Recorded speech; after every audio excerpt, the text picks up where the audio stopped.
Sveiki gyvi sveteliai mūsų laukiamieji, sveiki gyvi sveteliai mūsų mylimieji, ar neprailgo kelalių važiuoti, ar neprailgo kelalių važiuoti.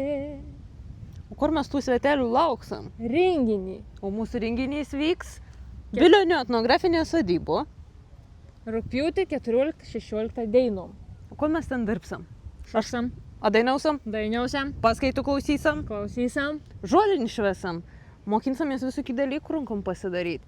Dėl ko? Dėl to, kad renginys vadins Protėviai ir mes. Ir mes bandysim ir pasiaiškinti, ką apie tus protėvius daugiau sužinoti iš genealoginės pusės ir pasiveizėti, kaip tai mūsų protėviai gyvena, kaip linksminos, kaip šoka ir dainavo.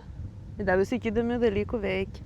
Taip, kad laukam veitų dar ir registruokitės ateinančiam savaitgaliau įdomią, blaivę, šveisę, džiugę praleisti laiką Žemaitijoje. Iki susitikimų.